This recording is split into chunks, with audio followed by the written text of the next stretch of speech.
and go ahead. Great.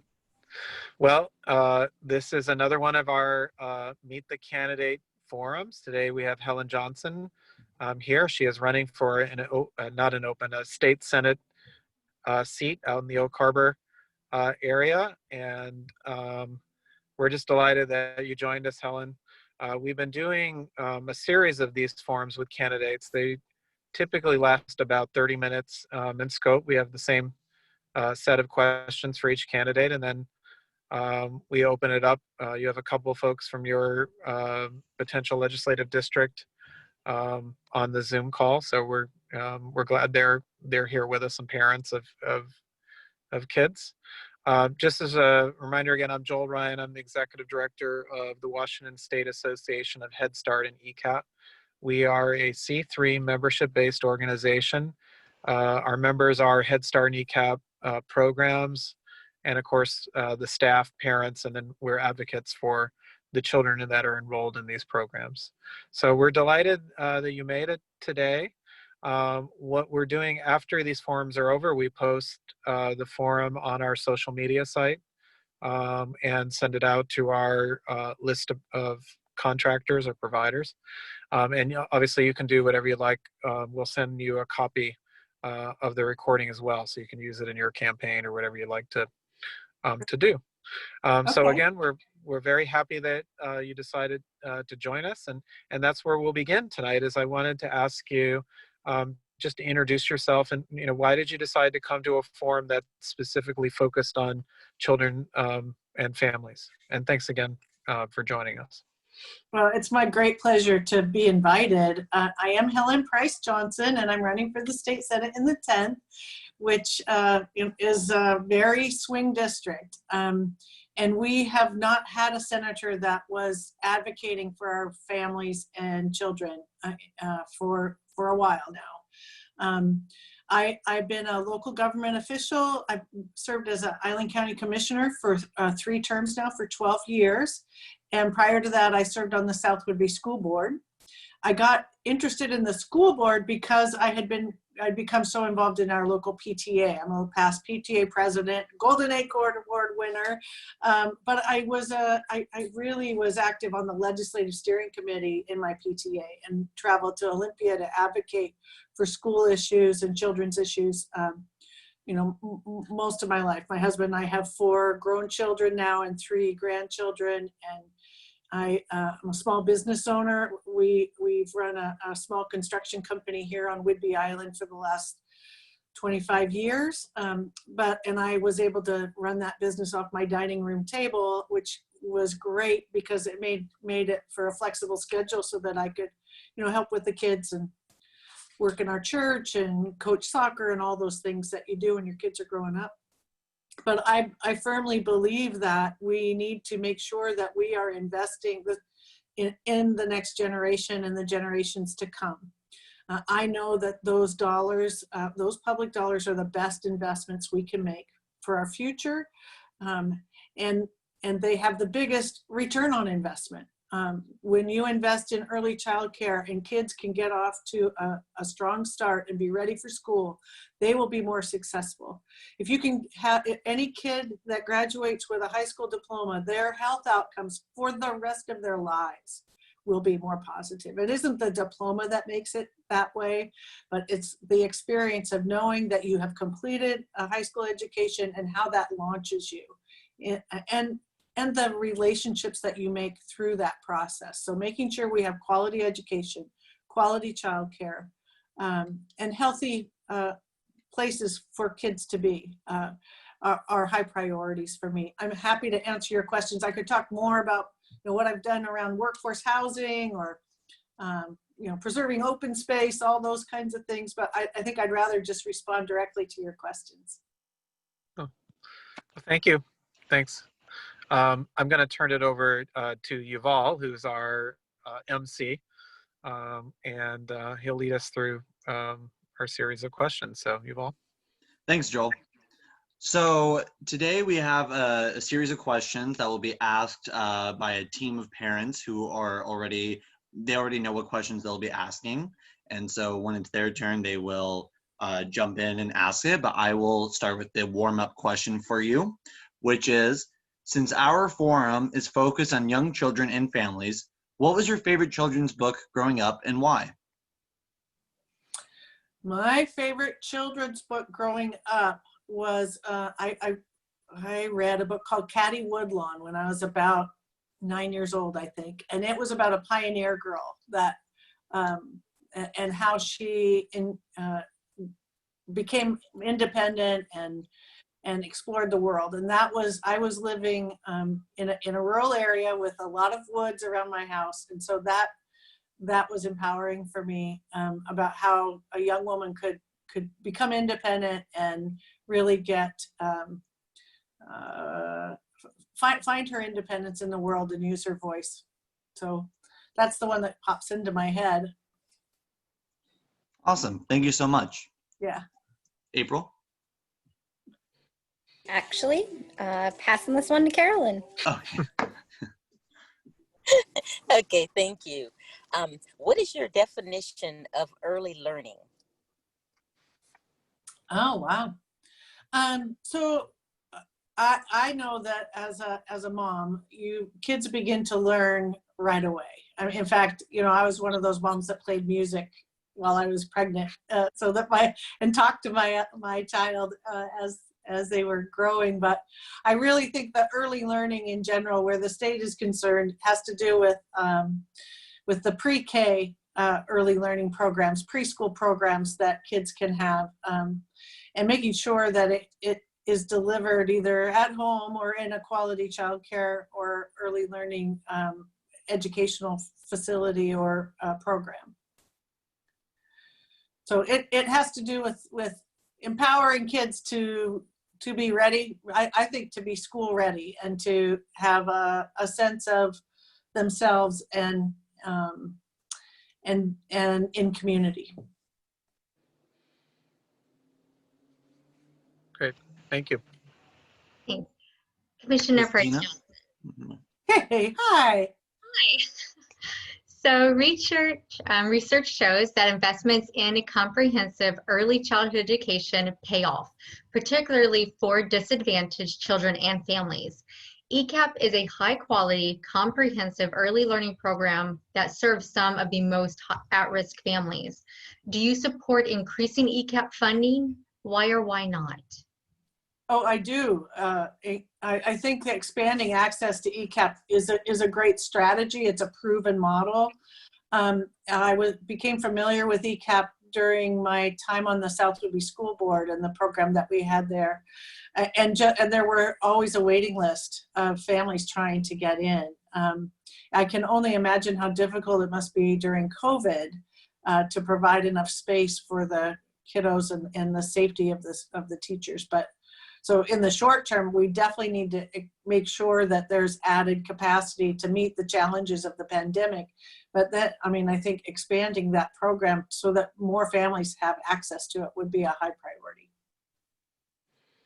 Thank you. All right, just a second. Let me pull it up. Child Hello? care providers. Can you hear me? I can. Okay. Child care providers are some of the lowest paid workers, oftentimes making less than a parking lot attendants and dog walkers, while families struggle to afford and find affordable care. Just to put in perspective, I'm a child care provider. I'm a family friend and neighbor provider, and I only make $2.66 an hour per kid. So what will you do to make child care more affordable for families and increase wages and benefits? Well, I do think that childcare workers need to have a livable wage. We need to make sure that we have quality care and accessible quality care for kids. Where the other piece of this is that most childcare businesses are small businesses, and they need to make enough money to be able to pay their employees, and that can the challenge is paying people enough to do the work and still making the care affordable for families who also might not be making an awful lot of money. So I really think that doing some public-private partnerships will be extremely important. I really think there's opportunity with some of the major employers in many areas to work with child care providers to help add capacity. I know that there's a lot of interest in this right now. There are legislators who are talking about some solutions, and I'm certainly open to suggestions on the legislation that's being formed. It isn't something I'm intimately involved with right now, but I certainly is something I'd like to learn more about how we can address this problem. We've had closures of childcare. There weren't enough childcare providers in Island County before the pandemic, and there's been quite a few closures of our providers, and there's a huge shortfall. The Navy is actually partnering with Island County Public Health to do a study to find out for sure where the gaps are and come up with some solutions locally, and that's something that I think is important for work across the state. Great, thank you. Only 5% of Washington state's eligible families receive home visiting from federal, state, and local funding, leaving many families unserved. What are your plans to support pregnant women, pregnant moms, families with newborn children? Are you going to work towards expanding policies around family paid leave, early ECAP, and home visiting? Well, the Family Leave Act has been a great benefit. And in Washington State, I'm really proud that we've stepped forward into that. And with the pandemic, that's been extended through some federal funding, which is helpful for families. The other piece that you're describing, though, is one that I lost my train of thought. I'm so sorry.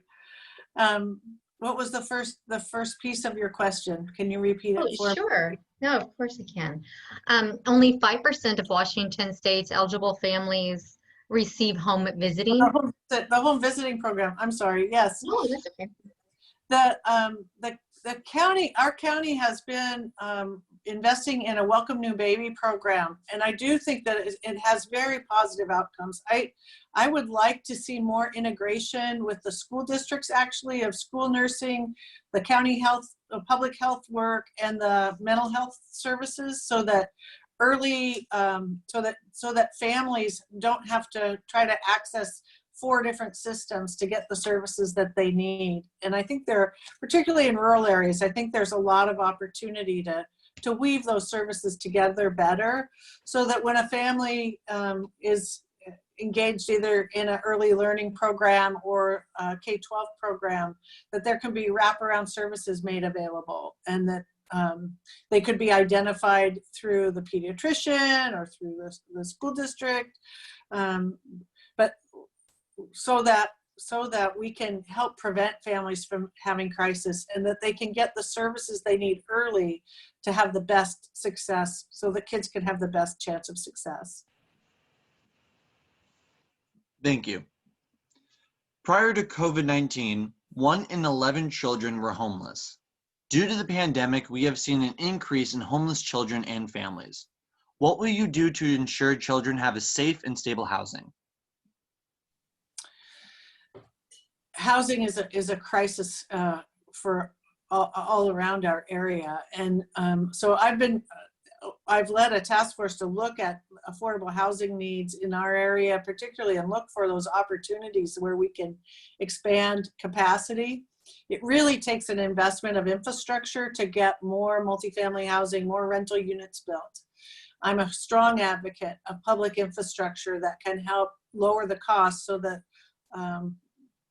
developers can come in and create more housing. At least in our area, it's really a supply and demand issue that has a lot to do with it. The other piece of that is that there are federal programs. We need a stronger federal partnership in this. 30 years ago, there was substantial investment in tax credits for housing and making units more affordable for working families. We need that kind of an effort again. And the pandemic is a perfect reason for the federal government to act and move that forward. But I think Washington State needs to stand ready to take advantage of those opportunities so that we are not left behind. Thank you. Hi. What will you do to ensure every child has access to the best available medical, mental health, and dental care? Well, this is an issue that I've worked on quite a bit as a county commissioner, and particularly in rural areas. It's very difficult to have providers that can, make ends meet. The reimbursement rate for medical care, Medicare and Medicaid is too low. And so for rural areas without high population base, it's really hard for them to make a go as a small business. So we have to get the rates up. We need to expand access to care for mental health, behavioral health, and physical health care in our rural areas. And I'm proud that Washington State has led the nation in integrating physical and mental health. And we've actually made some major strides in investments for mental health services, but not nearly enough. We are still lagging nationally, and there were cuts made during the recession that we still have not come back from. So again, I think we can do a better job of coordinating those services that are available, but we still need additional investments.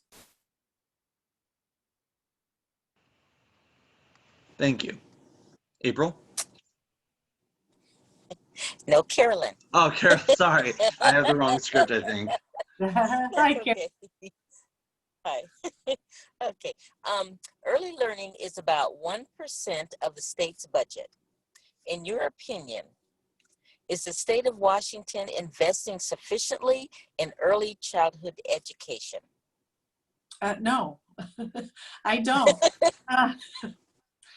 I think we end up spending so much more at the other end of the spectrum. If we were to put some of those dollars into early learning, we could be saving on the juvenile justice side, on the on the kids that fall through the cracks later. If we can help them feel successful, feel valuable to the community right from the start, we can really change the trajectory. It's better tax dollars. It's better spending of tax dollars, more economic. But really, it's the moral thing to do. It's the right way to treat human beings, and we need to make sure that there's equity and access and quality access for every child that and every family that wants that. Thank you. We are going to transition into our last question before the Q&A, and just thank you so much for hanging in there with us. I will allow Joel to ask the last question. Thanks. So Helen, what I'm curious about is we're facing a pretty significant budget deficit when the legislative session begins in January. I'm curious to know how would you go about dealing with that deficit? Are you looking at cuts? Are you looking at progressive revenue? A combination of those things? How would you deal with the looming budget crisis? So the good news is the crisis is not as bad as first predicted. But what we have to do in Washington State is keep people safe and make sure people are wearing a mask and keeping their social distancing, because this economic recovery is dependent on us staying safe in the pandemic. If we can do that, if we can keep the rate of infection low, we can reopen our economy much more and generate the sales tax and the revenues that we need to fund the vital services. What we can't do is create more crisis through budget cuts. So I'm actually, some people think it's a backwards way of going about it, but I actually think that by cutting the B&O tax, by reducing the burden on our small businesses, more families can stay employed, they can stay housed, they can feed their families and move forward. And those dollars can generate in our local economy, for every dollar we do that, it can generate at least $7 more. And that then helps to refill the state coffers. But I do think we're going to need to make sure that we are creating flexibility in the revenues that are there for local governments and local school districts. Whether we have a tax holiday like I'm proposing for the B&O tax for small businesses or some other mechanism, we have to make sure we're not closing more businesses or we end up digging a much deeper hole. We can come out of this pretty quickly, I think, with using some of that rainy day fund to invest in infrastructure projects, getting good construction jobs going, and generating the taxes that we need for social safety net programs. The mistake that we can't make is to sweep local revenues and cut social safety net funding during this pandemic when there are so many families already on the edge. We have to keep people out of crisis, and that might take a little bit of innovation. No one likes to have to cut a budget, but I went through the recession at the local level, and we were able to preserve vital services while cutting 20% of our budget. It wasn't easy, but it takes thorough, thoughtful conversation, and we can do that in a bipartisan way if we focus on our communities and on our families. I think there's a lot of common ground there. Thank you. Thanks for your answer. Yeah, thank you. Welcome. So now we will open up the floor to our guests here that would like to ask a follow-up question to something that was shared. And yeah.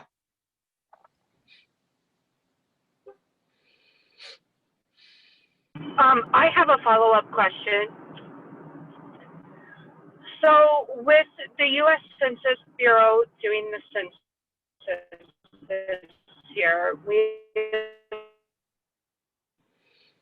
Christiana, we can't hear you as well, and we're worried about your safety as you're driving. So. a lot of people haven't been counted. Support with, hold on. How would you help make sure communities get the funding that they need, even though they've lost counts of the people in the community? That's a very difficult question. I mean, I am appalled that the census is being stopped early. It seems unconstitutional to me. There was an undercount in our area during the 2010 census, and we are still reeling from that. So to have the 2020 census also create undercounting, I fear what will happen from that. There is so much funding that is tied directly to those census numbers, and they're official. Local elected officials don't have, I mean, we can't compel a change to the census numbers. And I'm quite worried about that, particularly with President Trump's declaration that he is going to not actually count all the persons in America, in the United States. I don't know that he can do what it is he's saying he's doing, but we need to make sure that I worked very hard to try to get the census numbers in Island County up.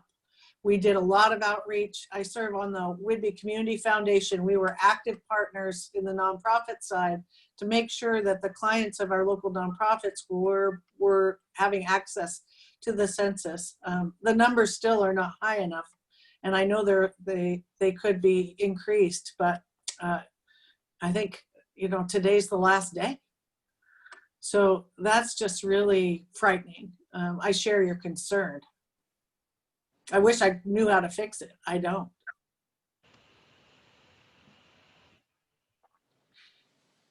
Thank you. I will invite you to share some closing remarks, and if anyone in the audience would like to also ask another follow-up question after the closing remarks, we'll give you another opportunity. Oh, okay. Well, thank you so much for this opportunity to be with you. I appreciate the work that you all do on behalf of Washington's families and our youngest citizens and neighbors. what you do is vital work, and you can count on me to be an advocate for equitable, empowering, engaging educational opportunities for all children. We need to make sure that all children feel welcomed, that they all feel empowered, and that they have equitable opportunities, regardless of their zip code, regardless of the color of their skin, their religion, who their parents are.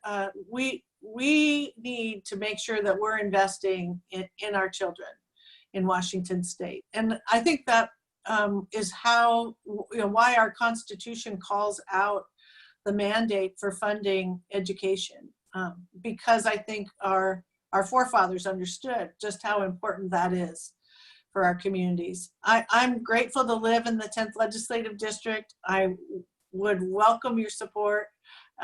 Anyone in the 10th district, could you please make sure that everyone you know is voting, because it's really going to come down to a small handful of votes that will decide this election. I think that my experience, my leadership, my track record for children and families speaks for itself, but I hope I've been able to share some of that with you today. And if you want to learn more, please go to my website at helenpricejohnson.org. Thanks again for having me. Oh, Thank you're you for welcome. coming. Yeah, thank you very much. It's great.